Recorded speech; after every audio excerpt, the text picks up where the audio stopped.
Good morning, everybody. Welcome to another episode of Drop in the Gloves. Thanks for joining us here. A little bit of a somber day, Tim. Stings a little. You probably had this feeling quite a bit in your single life where you expect someone to show up, whether it's at a bar or a restaurant, or for you, maybe like a jazzy nightclub or some kind of cool, hip library where they do slam poetry, and the person doesn't show up.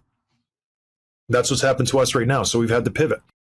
Adam Fantilli, number 3 overall pick for the Columbus Blue Jackets, was scheduled to come on the show today, right now. But he's ghosted us. And we don't know. Maybe something happened. Maybe his dog got sick. His computer's out of batteries. I don't know. I'm going to give him the benefit of a doubt, and maybe he'll come on the show later this week.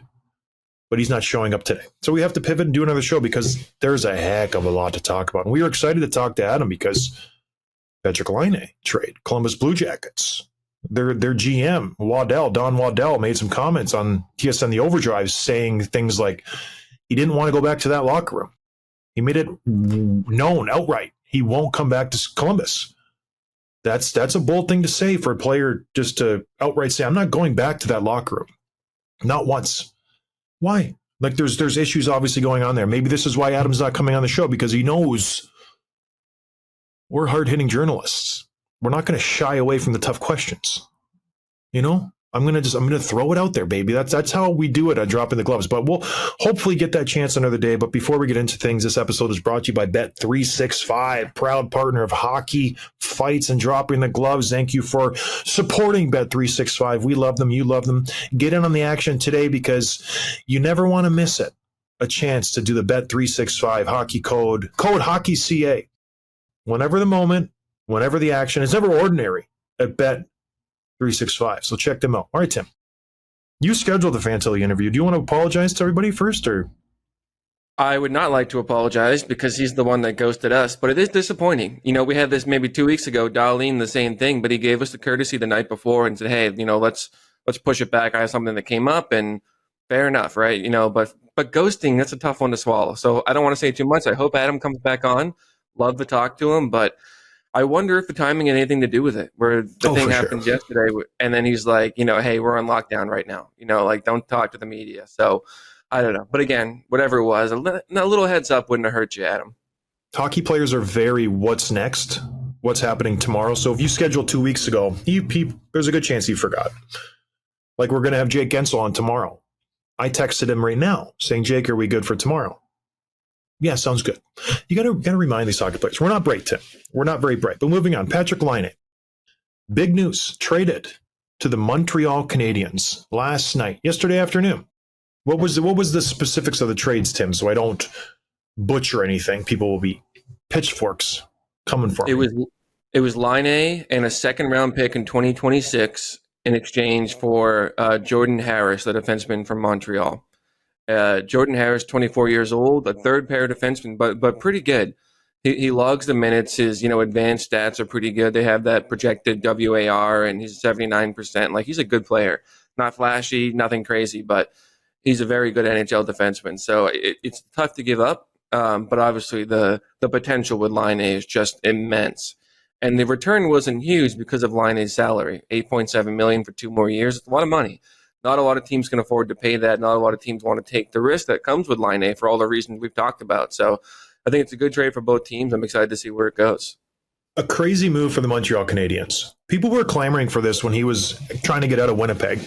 There was rumors bandied about, well, he should go to Montreal, makes sense there. Didn't happen. Goes to Columbus, spends a couple years in Columbus. And people like to think that he had a failed tenure in the Columbus Blue Jackets organization.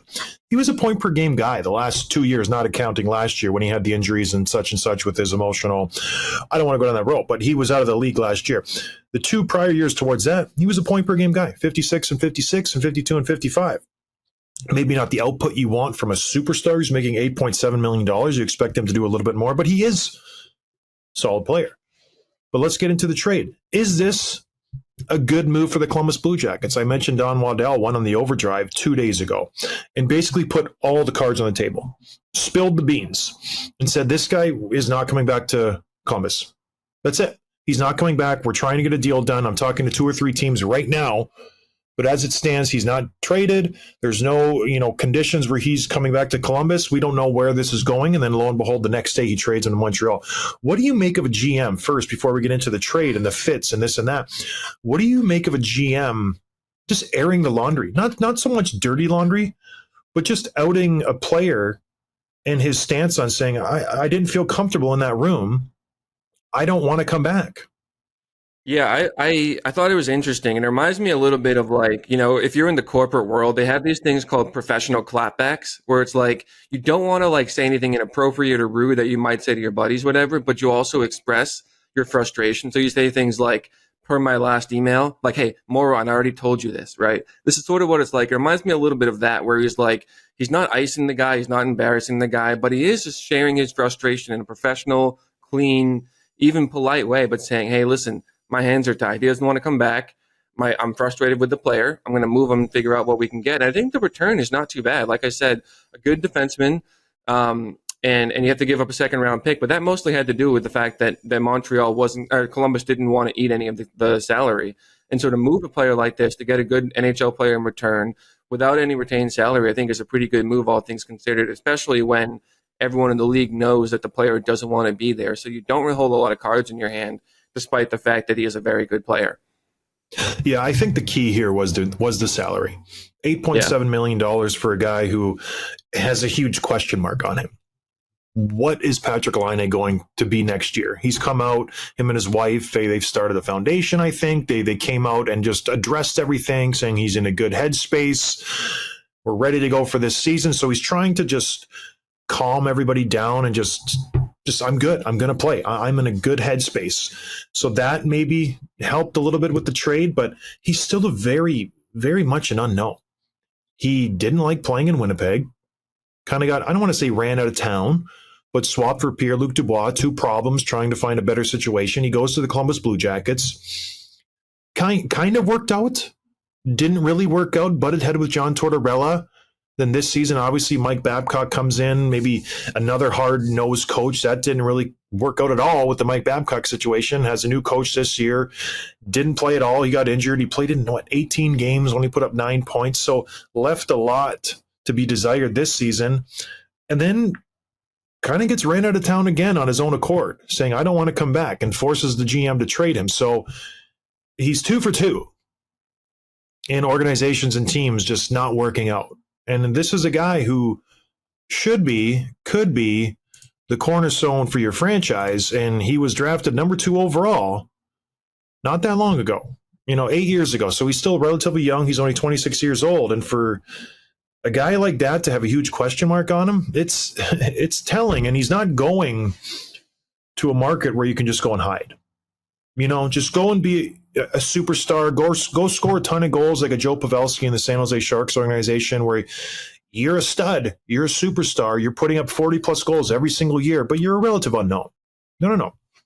You're going into arguably the top hockey environment in the world, where the fans know hockey, and they'll call you out if you're not trying, if you're not putting in a good effort, if you're not playing the way that you should play. They will call you out. And that leash is short. I feel like it's worse in Montreal than in Toronto, because Toronto, there's a lot more distractions. There's the Raptors, there's the Blue Jays. It's a bigger city. I played in Montreal. 1 game, but it was an intense 1 game, and all eyes were on me. I've been there many times playing as a visitor. That town knows their hockey to the point where it's silent during the game. Other arenas, the fans are cheering. They're trying to amp them up during the play. In Montreal, you could hear a pin drop when the play is going on, because they know the game. If you have a good shift where it's just cycling, they will cheer you on the way back to your bench. Great job cycling that puck, 4th line. That's a good shift for you. If you're not getting your job done, they will boo you relentlessly, and they'll whistle and they'll hiss, very European style, but it's a tough environment. So how is he going to react in that environment, Tim? Because it's not easy. All eyes are on him. Yeah.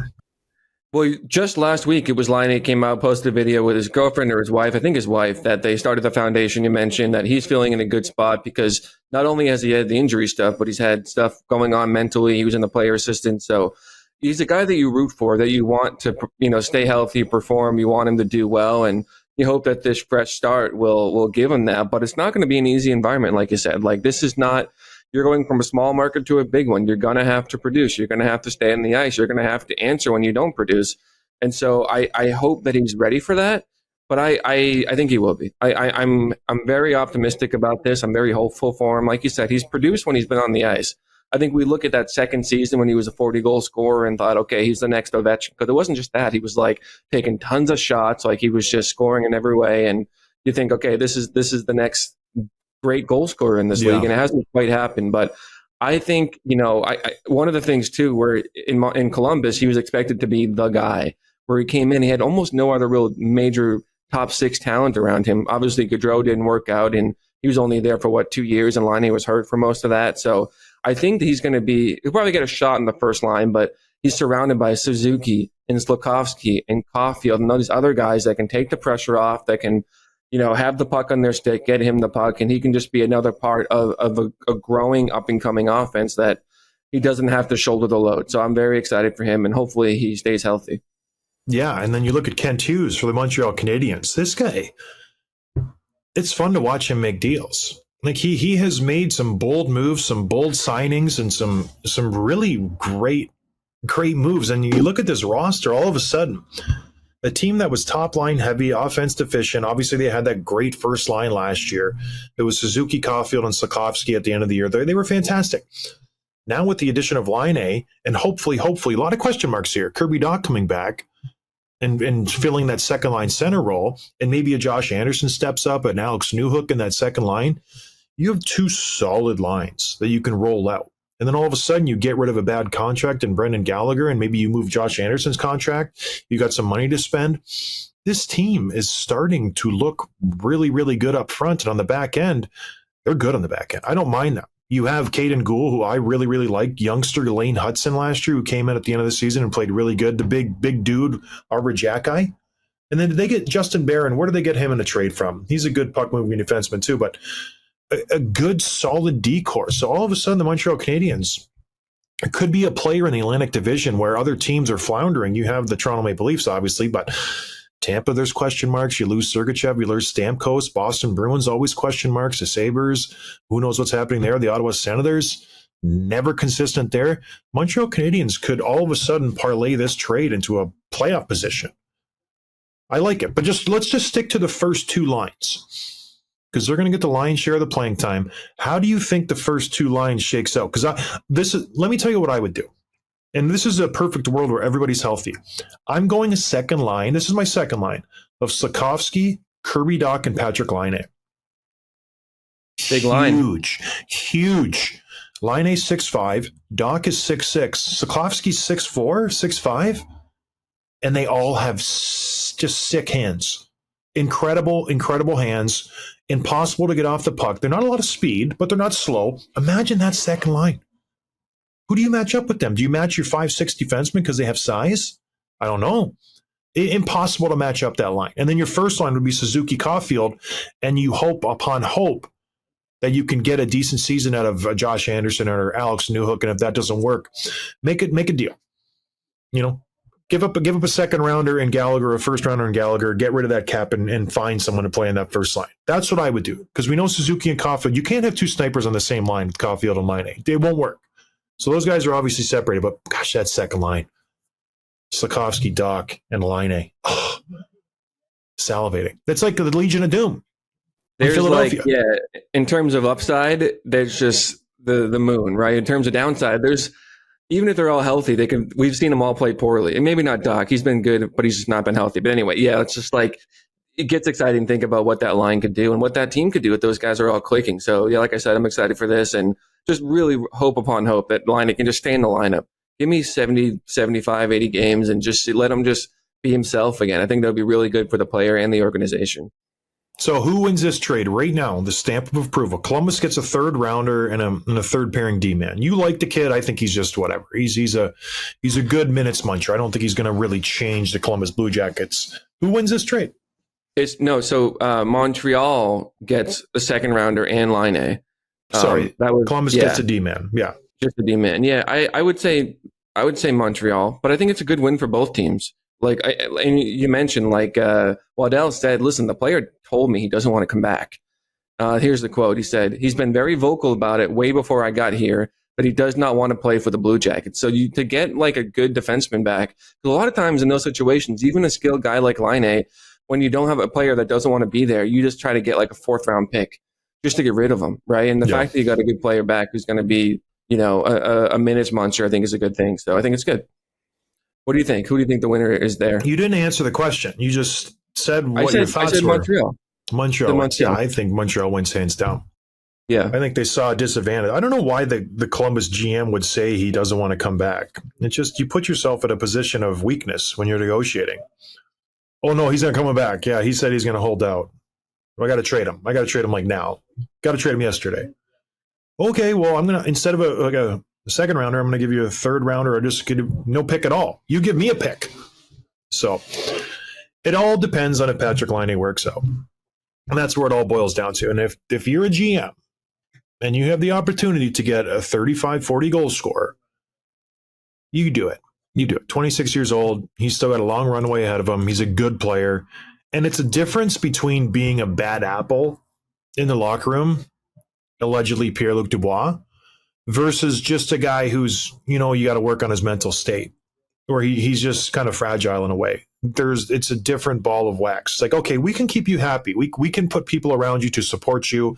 If we had a better help, sponsorship, this would be a perfect lead into it.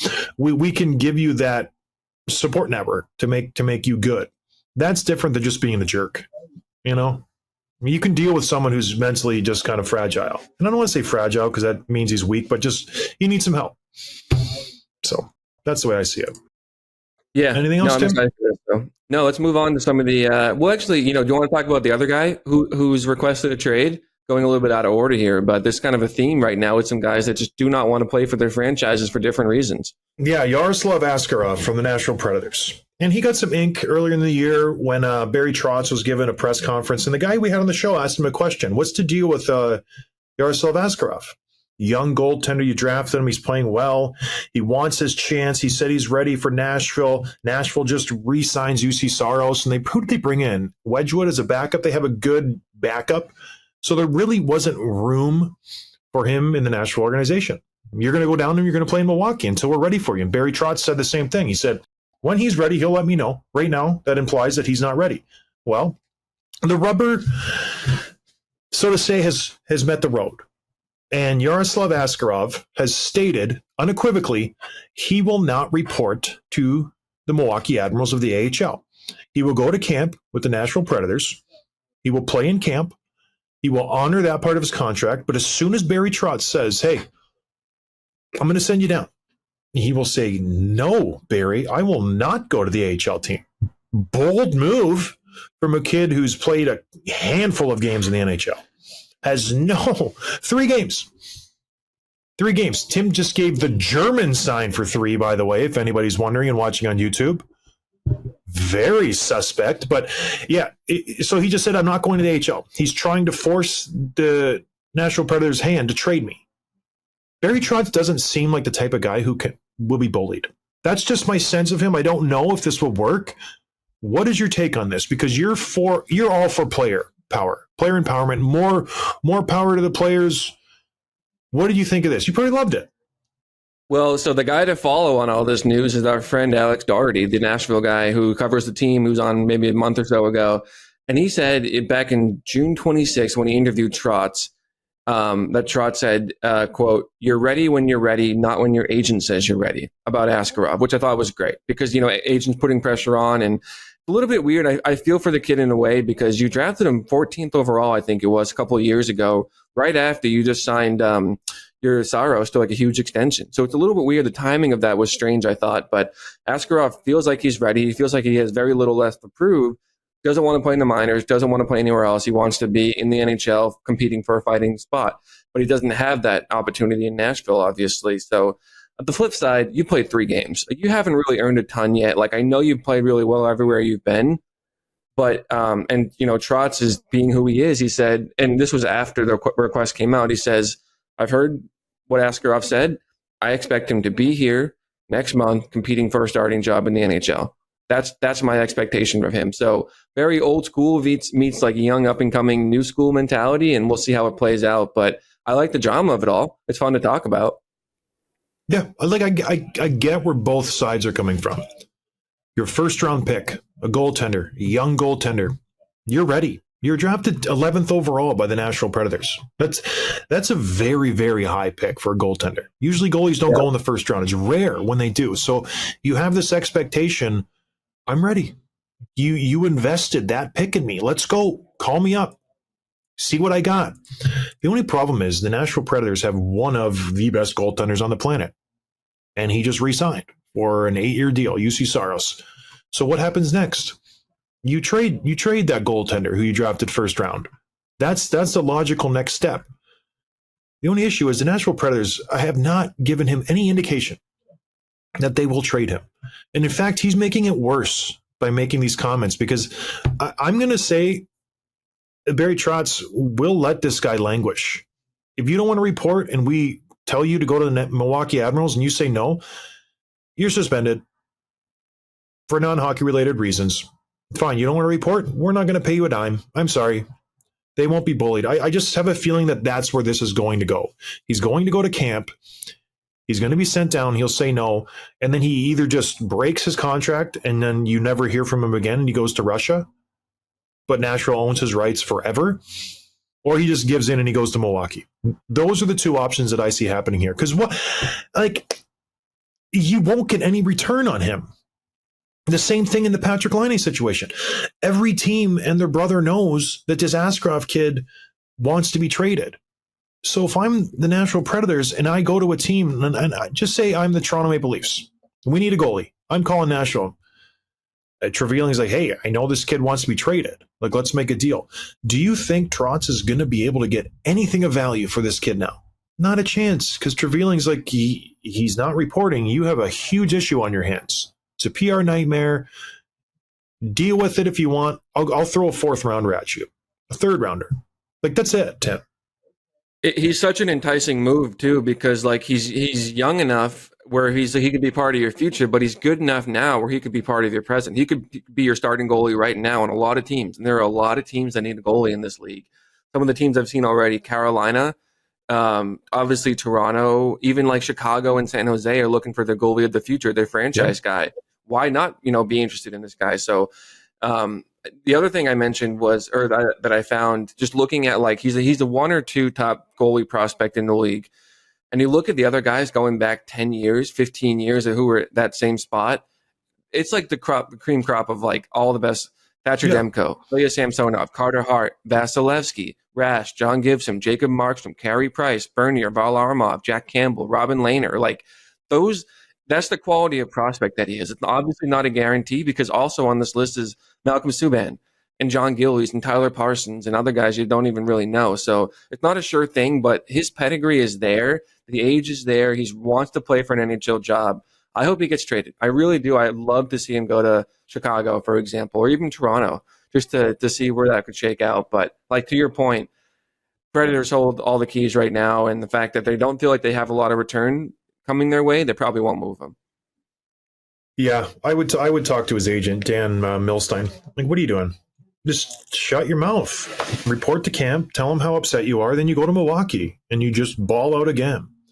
You're on the last year of your contract and you just try to figure it out at the end of the season. You force them to do something. This is the worst possible time to do something. So I just don't understand. I feel like I'm all for money in the system. I'm all for players getting opportunities, but he's kind of shooting himself in the foot right now by doing this. And it's a terrible time to do it. Do this at the start of the summer when GMs can maneuver picks and money and figure things out. GMs have spent all their money. It's done. Right. Like there's not many deals to be done. That's why that Laine situation was so rare. Just abnormal to have a deal this close to camp go down. So I tell you what, first day of camp's going to be interesting when he walks in.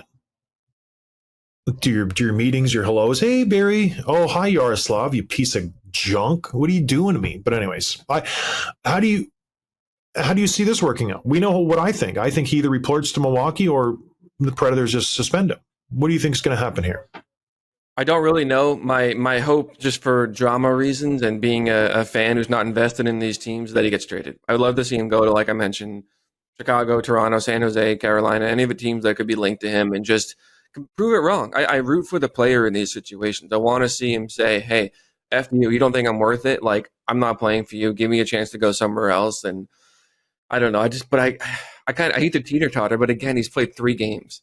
You know what I mean? Like, you got to advocate for yourself, but you always end up looking like the bad guy when you do something like this. When there's a holdout, you're like, listen, just play. Just play. Play so good that you force their hand, but don't force their hand by demanding and holding out, because sometimes you look like a jerk, especially if you're not close to the situation. So my hope and my suspicion is that he'll be traded. Yeah, at some point you just have to. Yeah, this is what hockey's about. You are a professional athlete, and I think people see this and they go, "Well, it's not fair to the player. It's not fair to the player." In all fairness, he doesn't have to play hockey. No one's putting a gun to his head saying, "You better show up to camp." He can quit right now, and he could be done. He was drafted. He is in the system now. He is owned by the Nashville Predators. As callous as it is to say, he is their property. He has no leg to stand on. And I know it's kind of black and white that way, but I also see it that way, where you haven't paid your due. Yes, you played well. Force them to trade you. Force another team to come in and make an offer for you. Do it. Don't do this and sully your reputation. And don't do this and really give yourself a bad image to where Nashville's not going to trade you out of spite. That's what it's like. You know, I think most hockey players can relate to this. High school, college, whatever. Is like you need to play so well that you force their hand. Same with you. Like you were competing for your job every single year, every summer. Like even starting in Houston, like play so well, work so hard that you give them no choice but to get you on the ice. And that's what I would love to see this guy do. And whether it's for the Admirals, or whether is it the Admirals or Milwaukee? Who's that team? Milwaukee Admirals, yeah. Yeah, is that you just force their hand and give them no choice but to play you, promote you, trade you, because you're too good for the AHL. I hope that's what he does. Yeah, or we just saw 2 offer sheets go out. We'll talk about that next. Play really great this year, and then sign an offer sheet. Or take the team to arbitration. There's other avenues to go about this, to force their hand. I think the worst way to go about it is to do what he's doing, saying, "I'm not going to report." You're 20 years old, kid. Like he's older than 21. How old is he? He's 22. Like this is not how you want to go. But anyways, I think Barry Trotz will win this in the end. Moving on. Speaking of the Edmonton Oilers and matching qualifying offers, they surprised everybody. So in the lead up to yesterday, they had 7 calendar days to figure out if they wanted to match the offers that St. Louis Blues signed with Dylan Holloway and Philippe Broberg. They signed 2 of them to 2 offer sheets, and the Edmonton Oilers had some, house cleaning to do. Try to see if they could make this work, because they're 2 young players who were really, good players in their Stanley Cup final run last year. Lo and behold, this week they made some trades. Everybody thought, "Whoa, okay, I see what's happening here. You're making these trades. You're moving some money to re-sign at least one of these guys." What trades were made, Tim? Yeah, so they traded for Vasily Podkolzin, and they also they acquired Podkolzin from the Canucks in exchange for a 4th-round pick, and then they traded Cody Ceci in a 2025 3rd-round pick to the Sharks in exchange for Ty Emberson, who's a bottom pairing, basically minor league defenseman. And you look at those moves, you're like, okay, we know Broberg is the more important player. He's going to cost him more than Holloway, but he's like the good up-and-coming defenseman breaking into the top 4. You look at the moves, bringing in Podkolzin, getting rid of Ceci. You think, okay, they're prepared to let Holloway walk, replace him with Podkolzin, who was a very highly touted prospect a couple of years ago. Hasn't quite figured it out, but maybe if you work him into the system, and then you prepare to move Ceci in order to get Broberg back. Well, it turned out this morning around 9:30 Eastern, neither of them were matched. The Blues get both players. The Oilers get a 2nd and 3rd-round pick as compensation, which it makes these moves not quite make a whole lot of sense to me, especially the CC one. What do you make of this? Yeah, confusing, head scratching, because you figure you move CC's money, and you bring in the Podkolzin, who's good, but he hasn't had a great start to his career for his expectations. But the CC move, you move him, you put Evander Kane on the LTIR, and you re-sign both of these guys. That's the logical finale to all these moves, but nothing happened. It's very, very strange that Stan Bowman would do this. And this is where maybe Stan Bowman is a genius. Do you think he used this as an opportunity to move Cody Ceci? You love Cody Ceci. No, I don't. Leon Draisaitl loves Cody Ceci. You and Leon are just buddies. You see something in Cody Ceci that I don't see. I see a good physical defenseman who just makes terrible decisions on the ice in the D zone and when he's on the rush, who is just he's not good, makes terrible puck decisions when he has the puck. I think he's not a good defenseman for what he makes. Do you think Stan Bowman used this as an opportunity to say, Cody, listen, I got to move you? And GMs were calling because they knew the Edmonton Oilers were in a tough spot. And Bowman's like, I'd give this guy away for nothing. Like, I don't want him on the team. I want to reshape this. Stan Bowman just got this team. He wants to rework the defense, put his fingerprints on the team, move Cody Ceci and his salary. What was he making? 5? 3 point? Three something, yeah. 3 something. That's a lot of money. You can use that. You can use the Holloway money, put a Kane on the LTIR. All of a sudden, you have $10 million to play around with. My question is, I've been beating around the bush. Do you think he used this to move Cody Ceci? Probably, yeah. I mean, awesome. You look at the Broberg thing, and you want to match them. You want them there, obviously, but you have to. The GMs are always thinking multiple years in advance, and you have all these major increases coming with Draisaitl, McDavid, Bouchard, all these other things. So I think you were right, but I wonder if, we said maybe 3-4 weeks ago that it seemed like a Nurse buyout was inevitable, probably next summer. Why not do it now? I know he's important, but if you could clear all that cap space, bring back some younger players that you wanted to have around and clear up, I don't know what the numbers would have been, $6-7 million out of Nurse's $9 million in the coming years. Wouldn't that have been a great opportunity to do that as well? Or is that just something that, I don't know, does that make any sense? Yeah, it does. I feel like, I don't know the buyout rules and the ins and outs. I feel like they would have to eat a ton of his cap in order to buy him out, and it would be dead money on their team for years and years to come. So I just think they're resigned to keeping him on. It would be better to have him as a 3-4 D pairing making 9.25 than to buy him out and have dead money of $5 million or whatever it works out to be for the next 10 years, which would just cripple them. When you look at the Minnesota Wild, what it's done to that team for the last 3 years with Suter and Parise.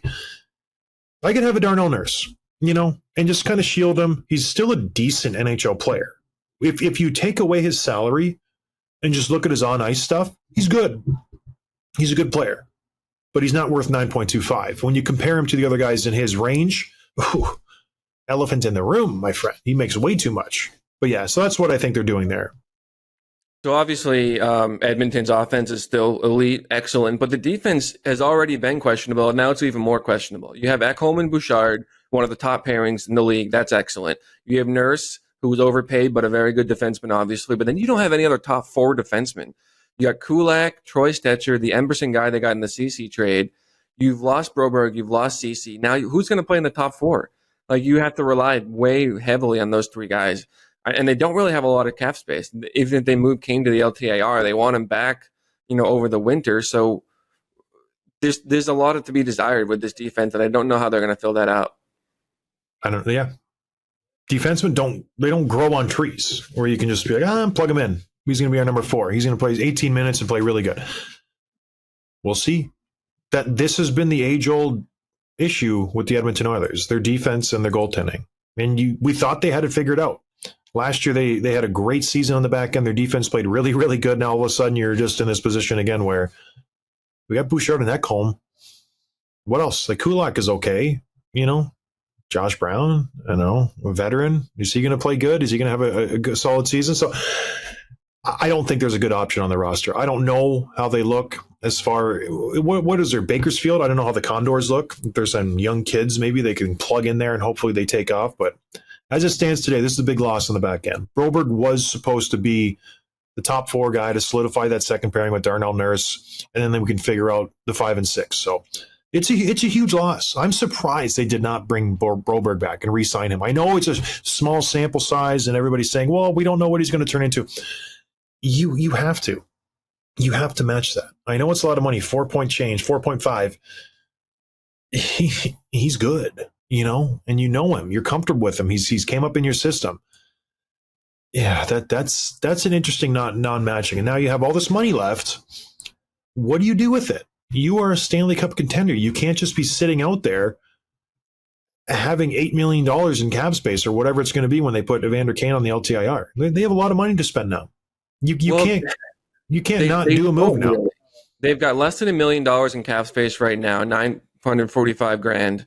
You put Kane in the LTIR, it gives you time, but then what happens when he comes back? You know what I mean? He's not going to miss the whole season. He's back in December, January, whatever it is, and I don't think they're going to do anything. I think, depending on how the season goes and who stays healthy, maybe you go get a top 4 defenseman at the deadline, and you just got to tread water defensively till then, but you have to be prepared for a lot of, you're going to win 5-3. You're going to have to win 6-4. You're going to have to win 4-1, whatever. Like, it's going to have to score a lot of goals, which they're very good at. They'll be fine.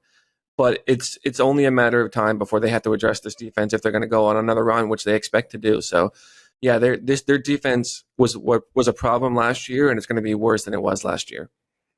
Yeah, head scratching.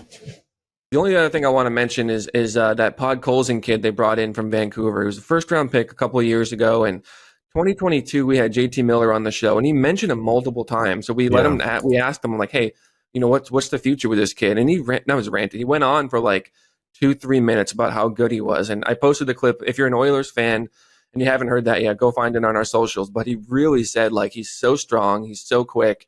He's going to be a monster in this league. And that was 2 years ago. Hasn't quite figured it out. But you have to hope he's one of those guys. We're in a new situation. If he gets a shot in that top 6, even just as a week or two, just to see if he gels with the guys, he could be a really good asset, a really good addition. You didn't give up a ton to get him. So I like that move for him and clean slate. We'll see how it goes. But for JT Miller to rant about him, is that there is some potential there. There is some talent there. So hopefully he figures that out. First round pick 5 years ago now, 10th overall. So the talent is there. It was one of those situations where he just got really hot leading up to the draft. They had a huge tournament. I don't know if it was World Juniors or a different one, but or maybe that Holinka Gretzky Cup or whatever it was. But 12 points in 5 games. Oh, this guy's a monster, and he just shot up the draft board. So there's evidence against him being worth a first round pick as well. But like I said, JT Miller was in the locker room sitting next to him. They talked about him learning English, learning the game. He's going to be a good player and hasn't figured it out. But I'm excited to see him, hopefully break out this year. Yeah. You think so? Anything else, John? Any other chatter? You're always excited about the players. I am. I root for the guys. I root for the people. They're not just numbers and names on a stat sheet, John. That's what you don't get. How often does a change of scenery work? All the time. We talked about those players the other day with like Teravainen and Jarvis and what's his name? Who's that?